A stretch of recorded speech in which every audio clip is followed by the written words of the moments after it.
très, très, très, très, très loin, non, au bord du lac de Neuchâtel, à Marin. Donc, bienvenue chez vous. Merci. Amen.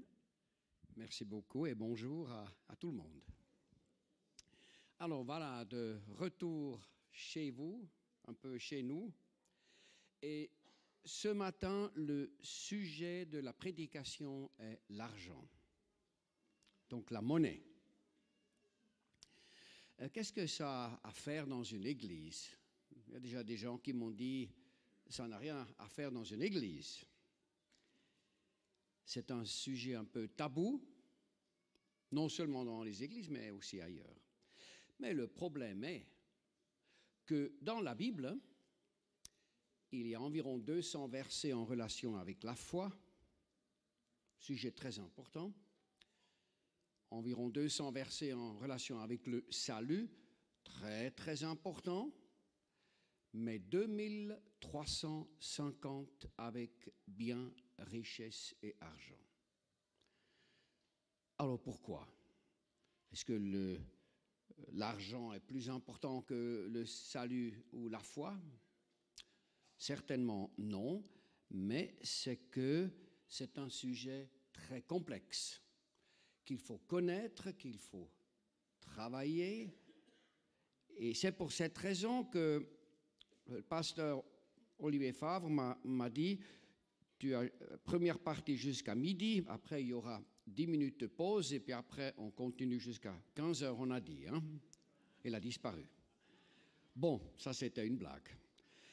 Mais même si je restais ici jusqu'à 15 heures ou 16 heures sans interruption, sauf quelques pauses pipi, j'aurais jamais terminé le thème de l'argent, de bien richesse et argent. Tellement il y a des choses à apprendre. C'est très important. Et maintenant, nous tous, nous entendons, nous voyons, nous lisons tous les jours au sujet de l'argent, au sujet de l'endettement, au sujet des bénéfices, et puis après des énormes pertes de la Banque nationale suisse, qui est devenue un des plus grands hedge funds, comme on appelle ça, dans le monde, avec un bilan de presque 1 billion, donc 1000 milliards. Vous savez, millions et milliards, 1 million de francs suisses en billets de 100, ça fait 1 mètre. Mais 1 milliard, ça fait 1 kilomètre. C'est ça la différence. Et si vous voulez compter à 1 milliard et puis vous prononcez chaque seconde un chiffre, vous nécessitez 30 ans. Et là, on parle de milliers de milliards. Les États-Unis sont maintenant dans un endettement, uniquement l'État, de 36 000 milliards. Ce n'est plus remboursable. Alors, la Bible nous met en garde en relation avec l'argent.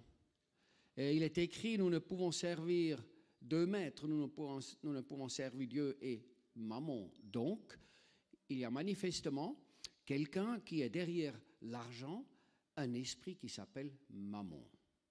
C'est un esprit puissant. C'est un esprit qui fait vous croire que vous dépendez de votre salaire à la fin du mois. Si vous ne l'avez pas, c'est terminé. C'est un mensonge. C'est un mensonge. Bien sûr, si vous n'avez pas votre salaire à la fin du mois, vous aurez des problèmes. Moi, je l'ai vécu, j'étais une fois très riche et j'ai tout perdu, plus que tout perdu, avec un changement de loi. J'étais un homme d'affaires très prospère, multimillionnaire, et j'ai plus que tout perdu. Mais j'ai trouvé en même temps, et ça m'a sauvé la vie, j'ai trouvé Dieu. Par un homme qui m'a montré le chemin. Mais mes partenaires, mes 6 partenaires, il y en a seulement 2 qui ont survécu. Un que j'ai pu amener dans la foi au port d'Antibes. Je l'ai visité, il s'est caché devant les banques. Les autres sont décédés par...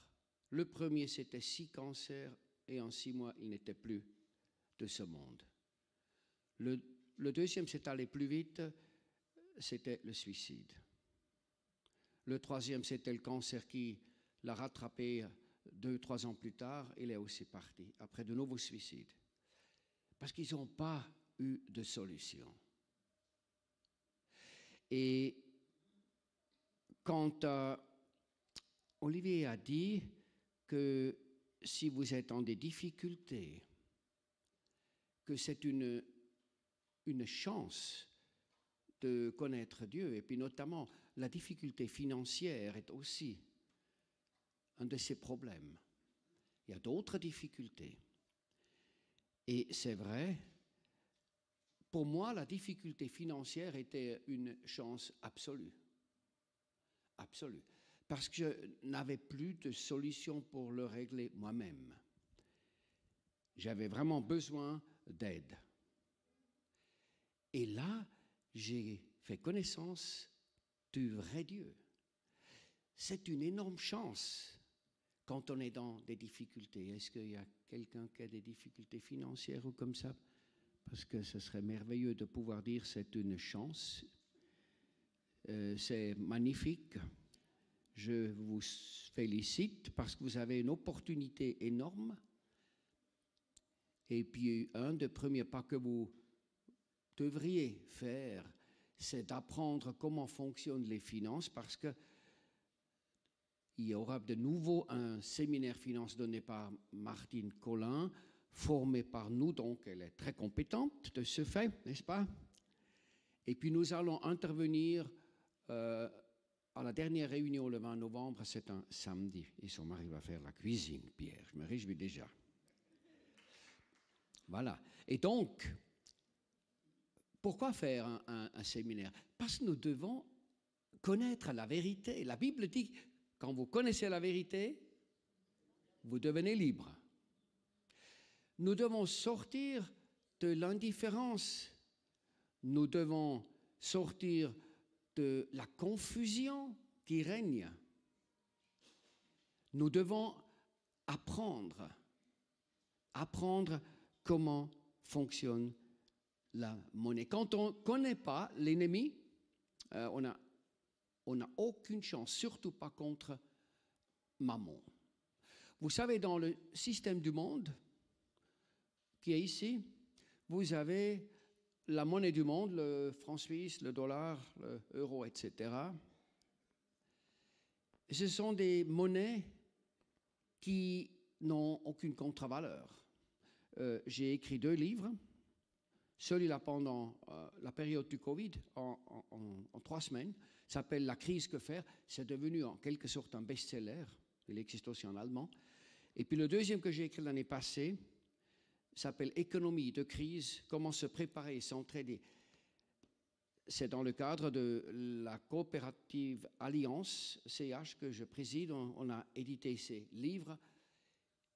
Vous devriez les lire. Ce n'est pas moi qui les vends, c'est cette coopérative qui les vend. Nous les avons ici dehors et nous faisons un prix spécial aujourd'hui. Et donc, nous devons sortir de l'indifférence. Nous devons connaître la vérité. Alors, quand je dis qu'ici, vous avez le système du monde qui fonctionne avec vendre et acheter, et diamétralement opposé, vous avez ici le royaume de Dieu qui fonctionne avec donner et recevoir. Et là, je fais juste une petite publicité pour la dîme. Parce que des fois, on me demande, la dîme courte, c'est encore valable, c'est pas l'Ancien Testament. Parce que je dis, bon, la dîme, selon les lois mosaïques, elle est bien sûr plus valable aujourd'hui, parce qu'autrement, vous devriez payer 23,33% de votre revenu. Parce qu'ils avaient 3 dîmes. La première était 10% de la récolte annuelle pour les Lévites, donc les pasteurs. La deuxième, aussi 10%. Beaucoup de gens ne savent pas, c'était pour faire la fête. Et la troisième qui était perçue tous les 3 ans était pour la veuve, l'orphelin, le pauvre et l'étranger.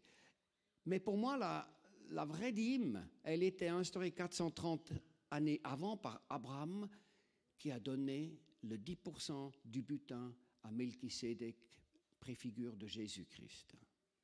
Et j'appuie la dîme sur Luc 6, 38 qui dit « Tu donnes, tu vas recevoir en retour ». Si le peuple de Dieu commence un jour, et je l'espère, à comprendre le fonctionnement du royaume de Dieu, que si tu donnes, tu as le droit de recevoir, c'est une loi. Ce n'est pas un marchandage de dire « Seigneur, je donne un 10 et puis tu me renvoies. » Non. Mais Seigneur, je te fais confiance, je crois en ta parole, je donne avec un cœur joyeux parce que je veux être un instrument de bénédiction. Le système du monde, vous savez, fonctionne avec spéculation, avec intérêt, avec addition, mais ne peut pas aller plus loin. Mais le royaume de Dieu fonctionne avec multiplication. Et là, nous avons le passage dans Genèse 26, verset 12, où Isaac avait une récolte au centuple. C'est ça le royaume de Dieu, centuple, c'est 10 000%. Mais c'est ça. C'est ça qui est accessible à nous. Parce que nous sommes des enfants de Dieu. Et puis Dieu n'a pas changé depuis l'Ancien Testament par rapport au Nouveau. C'est toujours le même Dieu. Mais quand nous ne savons pas, nous vivons dans l'ignorance. Nous devons sortir de l'ignorance. Nous devons devenir non seulement des bons gérants, des gérants fidèles, comme on a la parabole, un a reçu un talent, l'autre 2 talents et 5 talents. Celui avec un talent, il l'a enterré, il l'a rendu. Mais ceux avec 2 talents et 5 talents ont doublé. Et qu'est-ce que Dieu a fait quand il est revenu? Ce gérant était fidèle, qui a enterré le talent parce qu'il l'a rendu, ce n'était pas un voleur. Mais Dieu a fait quoi? Il lui a enlevé ce talent et donné à qui? À celui avec 5. Stratégie de tête. Et qu'est-ce qu'il a fait avec le monsieur? C'est brutal, il l'a envoyé à l'enfer. Alors attendez, si Dieu l'a envoyé à l'enfer, ça veut dire que nous devons faire attention à ce que nous faisons avec nos talents. Nous devons les faire prospérer, multiplier pour pouvoir aller en vacances à Tahiti? Non, pour devenir un instrument de bénédiction entre les mains de Dieu pour beaucoup de plus faibles. Il y en aura de plus en plus. Chers amis, nous avons une opportunité unique de devenir un instrument de bénédiction puissante et il y aura une récolte d'âmes absolument somptueuse. Parce que quand quelqu'un est dans la détresse et qu'il ne sait plus comment faire, et il ne sait plus où prendre la nourriture, et puis on va vers des temps beaucoup plus difficiles, je l'ai décrit dans ces 2 livres, avec les solutions. Quand vous avez des gens qui sont dans la détresse, votre voisin, qui peut-être a le petit sourire, moi j'en ai déjà eu un qui a dit, oui, bon, c'est très bien ton Dieu, moi je te laisse avec lui, c'est bon. Mais le jour où lui, il va avoir un problème, et puis que Denner et Migros et Coop sont vidés, puis on va le vivre, il y a des prophéties, puis ça va venir. Et à ce moment-là, je ne vais pas lui flanquer des versets bibliques autour de la figure et dire, tu sais, il est écrit. Mais je vais dire, écoute, mon Dieu t'aime, il me l'a dit.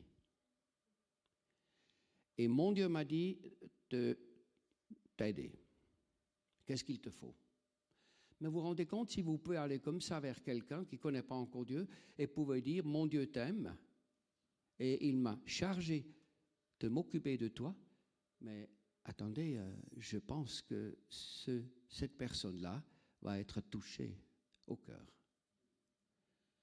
Et c'est ça. Et nous avons cette opportunité. Nous avons une énorme opportunité. Mais nous ne le savons pas. C'est pour ça que j'ai écrit ces 2 livres. C'est dramatique. Nous, le peuple de Dieu, nous devons être la tête et non pas la queue. C'est nous qui devons diriger ici sur terre selon la volonté de Dieu. Parce que monsieur le diable, bien sûr, il est le gérant de la terre, il est appelé le prince de ce monde, il est appelé le Dieu de ce monde, 2 Corinthiens 4:4. Mais attention, pour Corpulman, ce n'est pas mon Dieu. Et ce n'est pas mon gérant et ce n'est pas mon prince. Mon Dieu, c'est Jésus-Christ qui est le propriétaire, le vrai. Et non pas le diable qui fait miroiter qu'il était le propriétaire, parce qu'il n'est pas. Il l'a même fait avec Jésus. Il a dit, si tu te mets à genoux devant moi, je te donne. Mais c'était un mensonge. Bon, Jésus a dit, bon, écoute, maintenant tu te tires. Ben oui. Donc c'est un menteur. Et il a un serviteur puissant qui s'appelle Mammon. Et ce Mammon te fait croire, je reviens, si à la fin du mois tu n'as pas ton salaire, t'es cuit. Mais ce n'est pas vrai. C'est pas vrai. Parce que dans Psaume 37, versets 24 à 26, le vieux David témoigne, je suis maintenant un vieil homme, mais jamais j'ai vu le juste abandonné et mendier pour son pain. Toujours a-t-il eu assez de pain, même pour donner encore plus loin. Ou 2 Corinthiens 9, versets 6 à 8, que Dieu est capable de pourvoir à tous tes besoins. Et là, il y a un pléonasme, parce que ça se répète, afin que tu aies toujours assez, tous tes besoins, afin que tu aies toujours assez pour tous tes besoins, et de pouvoir encore donner plus loin. Parce que si vous voulez, le monde est un monde du juste assez, et le royaume de Dieu est un royaume du plus qu'assez. Et c'est ça que nous devons exploiter, les amis, non égoïstement pour nous, mais pour devenir un instrument puissant de bénédiction ici dans ce monde. Et on aura des occasions, je peux vous dire, elles vont arriver. Et moi, je me réjouis. Parce que c'est là que nous pouvons faire la différence. Vous savez, c'est simple, quand tout va bien, vous pouvez jouer aux chrétiens, je sais presque chrétiens du dimanche, mais ça ne suffira plus. Vous savez, dans cette Bible-là, ça c'est une traduction Louis II, le mot chrétien figure 3 fois. Vous pouvez lire, chrétien 3 fois. Mais le mot disciple, et ça vient de discipline, 269 fois. Et quelle est la différence? Les chrétiens rêvent de jouer de la harpe avec des pantoufles en or au paradis. Mais je peux vous dire, en haut, tout est réglé. Ils ont assez de joueurs d'harpe, ils ont besoin de nous ici-bas. Et c'est ça les candidats qui sont cherchés. D'ailleurs, si vous lisez le Nouveau Testament, vous regardez qu'est-ce que Jésus a fait. Moi, j'ai compté ses apparitions. Il y a 132 apparitions, si on les additionne, sans les doubler, parce qu'il y a dans chaque évangile, c'est souvent répété, mais 132 apparitions, pas plus, qui sont donc racontées. 122 étaient avec le peuple. Et avec quel peuple? Des gangsters, hein? Entre autres. Donc le collecteur d'impôts était plutôt, voilà. Et il y avait aussi une prostituée, etc. Mais il a passé beaucoup plus de temps dans le monde qu'avec les pharisiens ou dans les synagogues. Et quand il était dans les synagogues, c'était plutôt pour créer de l'ambiance. Vous avez 52 paraboles. 45 paraboles sont de nouveau en relation avec les finances. Il y a la parabole des talents, la parabole de gérant infidèle, etc., etc. Après, vous avez les interventions divines dans les actes. Et là, il y en a 40. 39 sont de nouveau avec les finances. De plus, Jésus a passé 50% de sa vie dans le travail, depuis 12 ans jusqu'à 30 ans avec son papa. Et puis ses disciples, il n'y avait pas un seul pharisien, mais c'était tous des gens du monde. Ça veut dire Jésus était proche du monde. Et aujourd'hui, il nous appelle, nous, qui vivons dans ce monde, mais qui ne sommes pas de ce monde, d'être proches de lui et d'apprendre de lui. Et là, il y a énormément à faire. Parce que vous savez, si le diable a réussi à nous mettre un joug suite à l'événement au paradis, et que la terre a été maudite, et qu'il est écrit que dorénavant, homme déchu, tu travailleras cet air à la sueur de ton front. Mais ça, ce n'est pas valable pour moi. Parce que pour moi, Jésus est venu, selon Luc 4, versets 18 à 21, dans ce monde pour détruire les œuvres de l'ennemi et rendre les captifs libres. Je suis un homme libéré, je suis un gérant réinstauré. Je ne suis pas le serviteur du diable et je ne veux pas piocher à la sueur de mon front. Vous savez, moi j'étais, après 6 ans de formation bancaire, j'ai fait une formation en marketing et publicité parce que je ne savais pas ce que je voulais. Puis après, j'ai créé une entreprise de construction, je n'avais aucune idée, avec un frère à moi. Mais en 15 ans, on est monté de 2 à presque 300 employés. Et j'ai tout perdu avec un changement de loi. Et je suis revenu dans les affaires. J'ai aussi perdu ma première femme. Et puis avec Lise, qui est ici, que j'ai connue dans l'église où je me suis converti, à Nyon.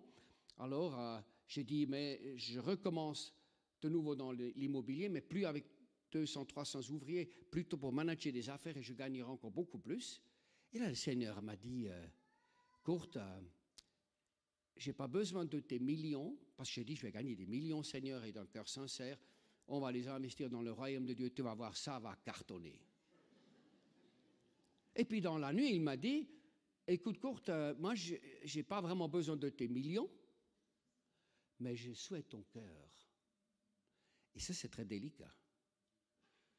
J'ai dit, ça veut dire quoi exactement? Il m'a dit, suis-moi. Vous voyez, c'est dans la Bible, nous avons des exemples. Il y en a qui n'ont pas suivi. Là, le jeune riche, il n'est pas... Je me suis dit, le jeune riche, c'était pas bon, donc je ne vais pas commettre les mêmes fautes. J'ai dit, écoute Seigneur, je ne sais pas ce que ça va donner, mais je dis oui. Mais alors, je compte sur toi. Mais vous pouvez discuter comme ça, c'est un père vivant. J'ai dit, je compte sur toi. J'ai dit, je vais pas mendier et je ne vais pas envoyer des lettres à mon âge maintenant, parce qu'à l'époque, j'avais 44 ans, et je ne vais pas envoyer des lettres de mendiant à toutes les connaissances, etc. Je ne ferai pas. Il m'a dit, je ne t'ai pas demandé ça. J'ai dit, et puis, vous savez, je suis encore allé un peu plus loin. J'ai toujours bien aimé une belle voiture. Et j'ai dit, et puis papa, moi, j'aimerais pas rouler avec une bagnole rouillée où le poisson derrière tienne encore toute la carrosserie ensemble. Et il m'a dit, non, mais je te demande pas ça. Mais vous pouvez discuter avec lui. En plus, il a de l'humour. Et il comprend vos vœux de cœur. Mais j'ai dit, mais par contre, je te donne mon cœur, tu peux nous envoyer où tu veux. Et oh là là. Et là, je peux vous dire, alors on était partout. On a fait gens des années 2 fois le tour du monde en avion pour aller prêcher et enseigner. Des milliers de gens jusqu'à Tahiti, en Polynésie, en Amérique du Nord, aux Antilles, en Afrique, y compris Madagascar, Afrique du Sud, même en anglais, en français, et en Allemagne, en allemand, même au Danemark, en danois, où Lise, qui est danoise d'origine, a traduit. Et on était en route. Je ne me suis pas rendu compte en quoi je me suis lancé quand je dis « tu peux m'envoyer où tu veux ». Mais je peux vous dire c'était sensationnel. Nous avons des feedbacks absolument somptueux. Je pense à une chose. Nous avons écrit un livre qui s'appelle « Notre histoire » et je ne l'ai pas pris avec. Et pendant la louange, je me suis dit, ce livre, nous allons déposer une bonne quantité, une centaine, que tu peux distribuer au culte prochain gratos. Lisez les témoignages de Lise et de moi. Vous allez être fortifiés comme vous ne l'avez probablement jamais été sur la base d'un livre, sauf sur la base de la Bible. Mais vous savez, un témoignage personnel qui confirme la Bible, ça c'est ce qui est de plus puissant. Maintenant, vous savez, l'enseignement de Jésus, c'est intéressant en relation avec l'argent parce qu'il n'a pas sorti les gens de la pauvreté. Il n'a pas distribué de l'argent. Mais il a sorti l'esprit de pauvreté auprès des gens. Et c'est ce que nous faisons aussi. Ça veut dire on enseigne les gens que Dieu est capable de pourvoir à tous nos besoins et qu'il n'a jamais laissé tomber un de ses enfants et qu'il peut faire infiniment au-delà de ce que tu peux lui demander ou même imaginer, Éphésiens 3:20. Et quand tu entres dans cette dimension, tu entres dans une nouvelle relation entre enfant et père. En Afrique, concrètement à Ouagadougou, on a enseigné pendant 10 jours à 200 personnes, il y avait un blanc. Tout devant, bon, on ne pouvait pas le rater, il était tous les jours là. Et un jour, j'ai demandé qui a des dettes, et puis, bien sûr, beaucoup ont levé la main, et puis j'ai dit, est-ce que vous croyez que Dieu existe? Alléluia! Puis après, j'ai dit, est-ce que vous pensez que Dieu est présent ici? Alléluia, papa est présent. J'ai dit oui. Est-ce que vous croyez que Dieu vous aime? Oui, il nous aime. J'ai dit, est-ce que vous croyez qu'il est riche? Oui.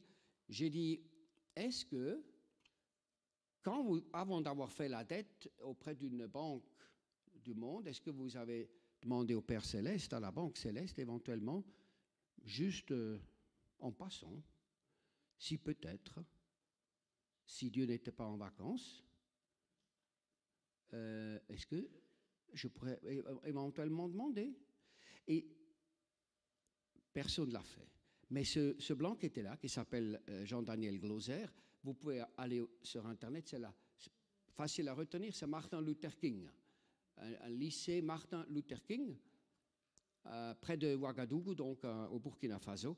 Et si vous regardez ce bâtiment, donc nous l'accompagnons depuis maintenant plus de 10 ans.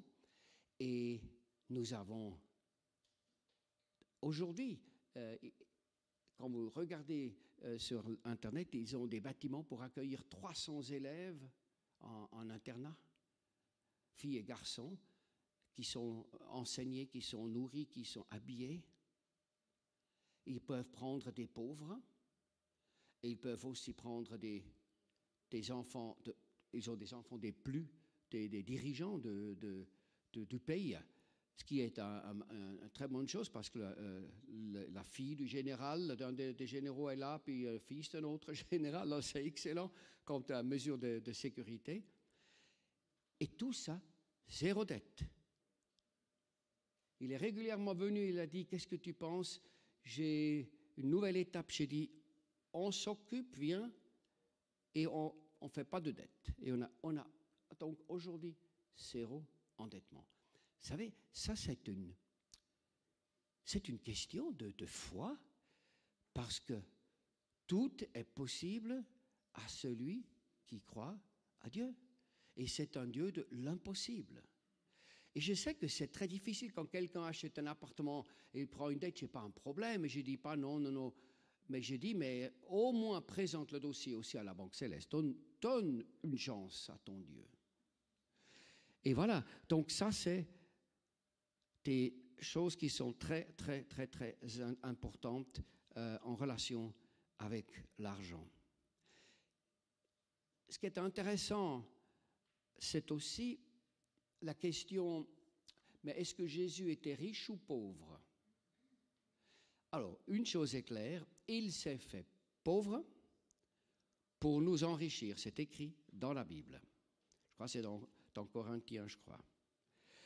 Et non, si 2 Corinthiens 8:9, il s'est fait pauvre pour nous rendre riches. Mais ça veut dire quoi? Ça veut dire Jésus n'est pas venu dans ce monde comme le fils à papa, avec les richesses, etc., puis de magnifiques habits. Non, il est venu comme un homme normal. Mais il avait toujours assez pour pourvoir à ses besoins. Et ce qui est intéressant, c'est que quand il y a cette multiplication de pain, il est écrit que les disciples disent, Maître, il commence à faire tard, est-ce que tu veux que nous achetons, allons acheter du pain pour 200 deniers. C'est dans Marc 6, verset 37. Alors attention, si il est écrit que les disciples disent, Maître, veux-tu que nous allons acheter du pain pour 200 deniers? Ils avaient 200 deniers. Mais c'est quoi 200 deniers? Un denier, c'est une pièce d'argent. Jésus a été vendu contre 30 de ces pièces. C'est une pièce d'argent de 3,9 grammes d'argent qui représentait le salaire journalier d'un ouvrier. Alors, en d'autres termes, ils ont dit, « Salut, tu danses un peu à côté de moi. » Magnifique, voilà. Elle danse pour la gloire de Dieu. C'est magnifique. Donc, est-ce que en d'autres termes, c'est donc le salaire journalier, et puis là, on parle de 200 deniers. Donc, en d'autres termes, les disciples ont dit, « Maître, veux-tu que nous allons acheter du pain pour... » C'est un salaire annuel, pour 60 000 ou 80 000 francs aujourd'hui.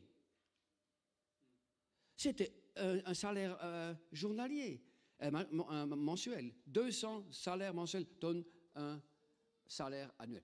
Bon, parle-t-on de l'idée que c'était une vie beaucoup plus simple, qu'ils n'avaient pas des loyers comme aujourd'hui, ils n'avaient pas de redevances de télévision et puis pour nos Natel et compagnie, mais c'était quand même un montant très important qui correspondait à un salaire annuel.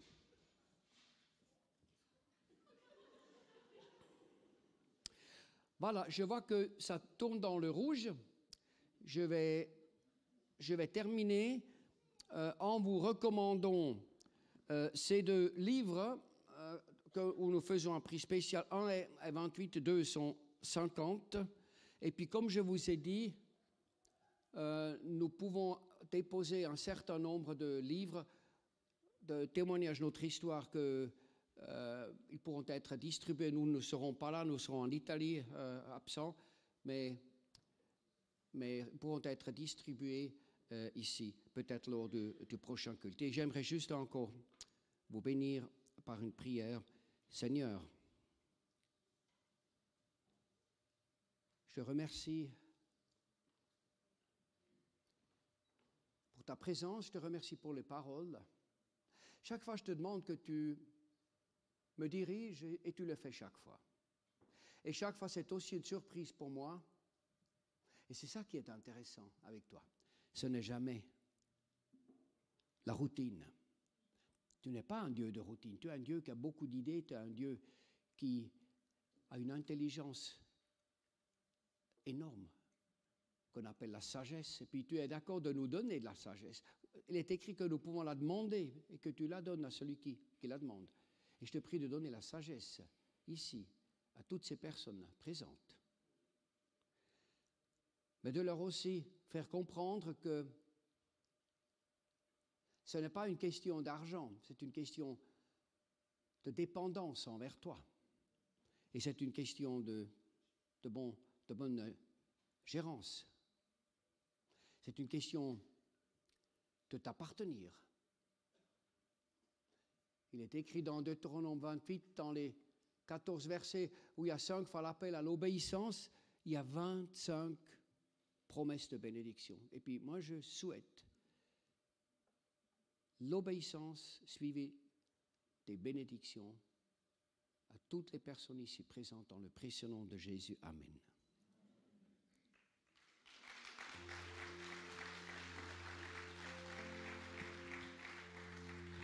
Amen. Merci Kurt. Et on a entendu plein d'inspirations ce matin, plein de pistes, plein d'éléments de bénédiction. Et nous souhaitons vraiment, avec ces thèmes que nous abordons, qui sont des sujets délicats,